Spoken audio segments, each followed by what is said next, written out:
بسم الله الرحمن الرحیم. سلام و درود خدمت همه دوستان عزیز. انشالله که همیشه سلامت باشین، شاد باشین و در همه مراحل زندگیتون پیروز باشین.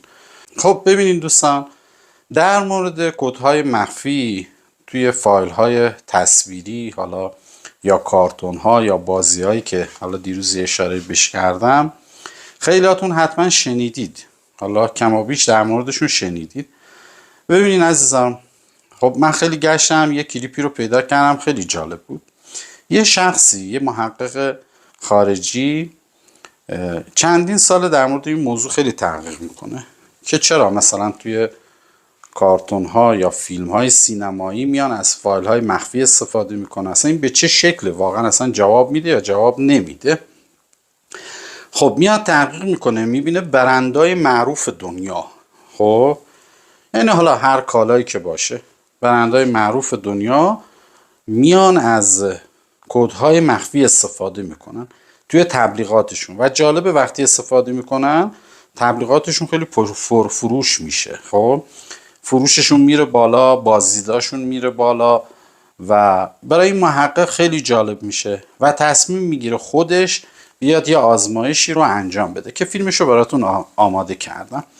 اولین آزمایشی رو که انجام میده، میاد توی سینما مردم عادی رو جمع میکنه، یه فیلمی برای اینا پخش میکنه و کنار فیلم تبلیغ کوکاکولا رو میذاره، یعنی مدام به حالت چشمک زن مینویسه کوکاکولا و بعدش میاد میبینه فروش خیلی زیادی پیدا میکنه، یعنی مردمی که اومدن تو سینما همه میرن کوکاکولا میخرن بدونی که خودشون هم متوجه بشن.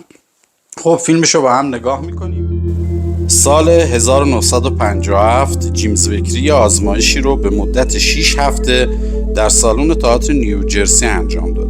این پروژه کدهای پنهان یا مخفی فروش کوکاکولا بود که میخواستن ببینن نتیجهش به چه شکله. خب ببینید اینا حالا تصمیم میگیرن، میگن بیاین ما مردم رو جمع کنیم تو سینما، یه فیلم کوتاهی رو درست بکنیم و بیایم یه کدای مخفی رو توی این فیلم کار بذاریم ببینیم تأثیرش به چه شکل میشه و خیلی جالبه. یعنی اصلا اگر ندیده باشین این مستندو، واقعا یه تیکه که الان براتون میزنم واقعا تو شوک میرید.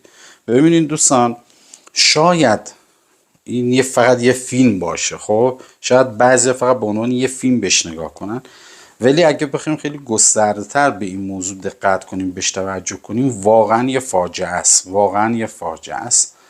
الان خودتون نگاه بکنید. به خاطر کپی رایت یوتیوب مجبور شدم فیلم رو به این شکل درست کنم. خب این گروه تحقیقاتی تصمیم گرفتن که یک جمله رو به عنوان کد مخفی در فریم های یک فیلم کدگذاری کنن. میبینین اینجا روی عکس این دختر خانم جمله فیلم را فراموش کن و چندین بار نوشتن و مخفی کردن، در فریم های فیلم جاگذاری کردن. میخوام ببینن نتیجه به چه شکله.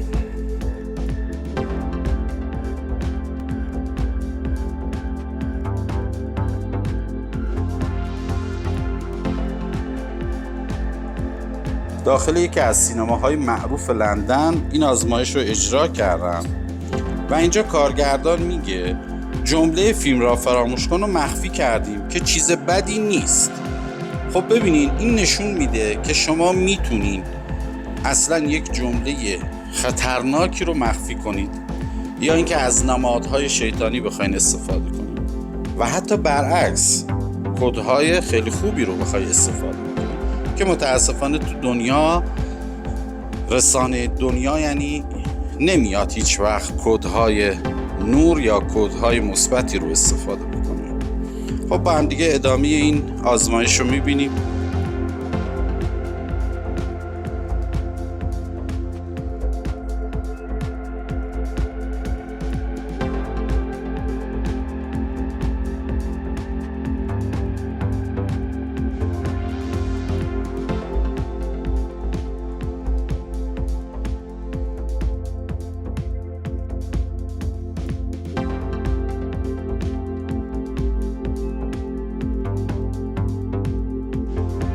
این صحنه‌ایه که اون جمله رو کدگذاری کردن، مخفی کردن. دقیقا همینجاست. ببینیم با یک بار پخش شدن زیاد دیده نمیشه، یعنی مخاطب متوجهش نمیشه، ولی آهسته که نگاه میکنین اون جملات رو میبینید.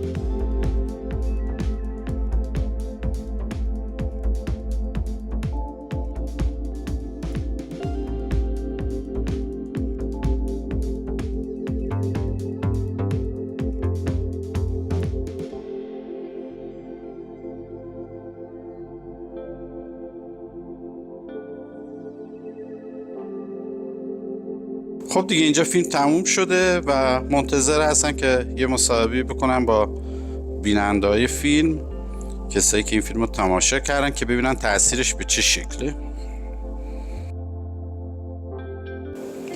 اینجا از این خانم میپرسن و واقعا شوکه شده. هرچی داره فکر میکنه فیلم یادش نمیاد، واقعا فراموش کرده اون کد روش تأثیر گذاشته و این خیلی بده.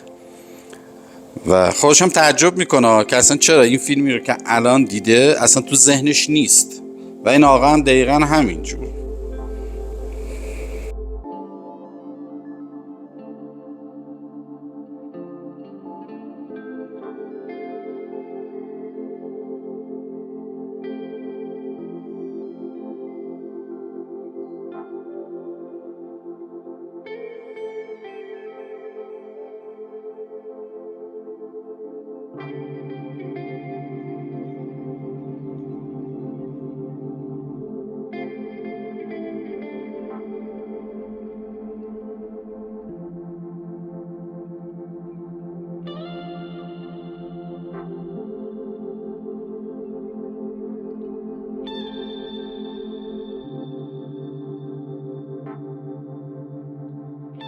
و شما دیدین دیگه هیچ کس فیلم یادش نمیومد تو راهروی سینما.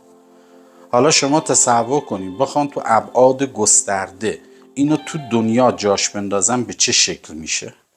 این که میگی میان یک طلسمی رو توی یه بازی را میندازن و بچه های دنیا میان اینا رو نگاه میکنن و اسیر اون بازی میشن، یعنی همین یک سری مثل حالت هیپنوتیزم تأثیرات روی ضمیر ناخودآگاه شخص میذارن، مسیر زندگی شخص رو تغییر میدن با یک سری فیلم ها.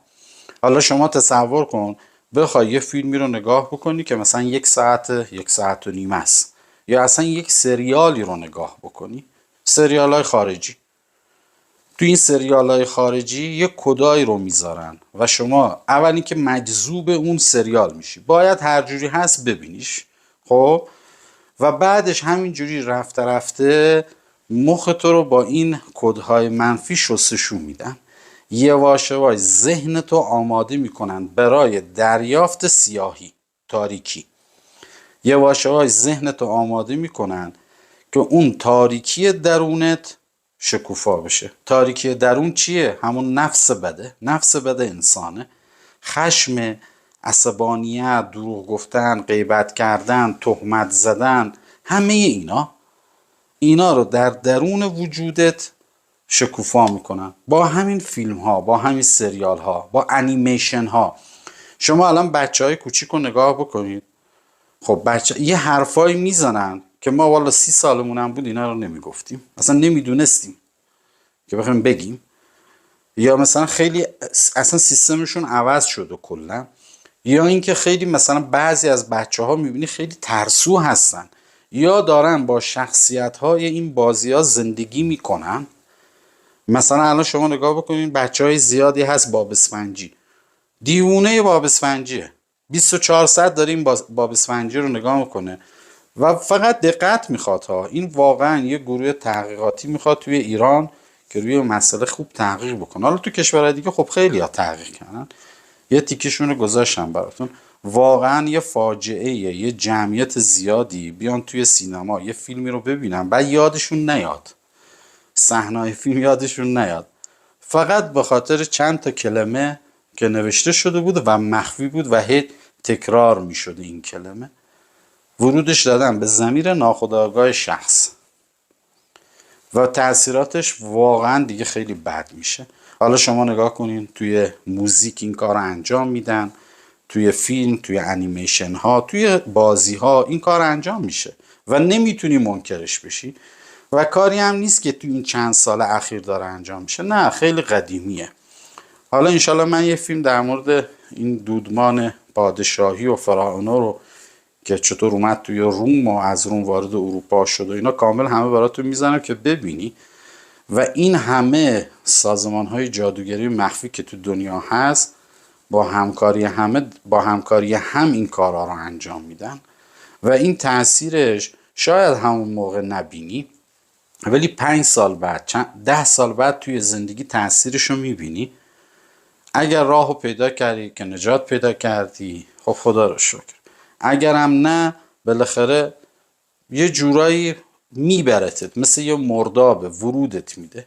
شما از اینجا میای مثلا یه فیلمی رو نگاه میکنی با کدای مخفی، از اون ور میری یه موزیکی رو گوش میدی با کدای مخفی، از اون ورم میری یه هیپنوتیزمی انجام میدی با یه سری کدای خاص دیگه رو ضمیر ناخودآگاهت، یا شاید از اون رفتی یه مدیتیشن انجام دادی، مدیتیشن نادرست، مثلا رفتی بخور روشن کردی، حالا یکی بیا به تو بگه آره این بخور به تو آرامش میده، تا هم میگی باشه آرامش رو گرفتم و نتیجهش در آینده دست به دست هم میده.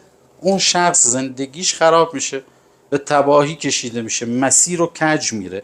شما توجه بکنید یهو دنیای مجازی کل دنیا میان در مورد یه موضوعی صحبت میکنن، یهو قطع میشه. مثلا این 3 روز یه موضوعی رو میگیرن، همه شبکه‌های خبری دنیا در مورد صحبت میکنن، یهو هم قطع میشه.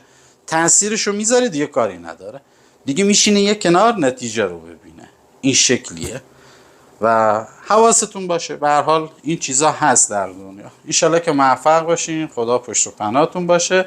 تو کلیپ‌های بعد شروع میکنیم همون مباحث دیگه در مورد حالا سازمان‌های مخفی که به چه شکل گرفتن، همراه با مستنداشون براتون میذارم. خدا پشت و پناهتون باشه. یعنی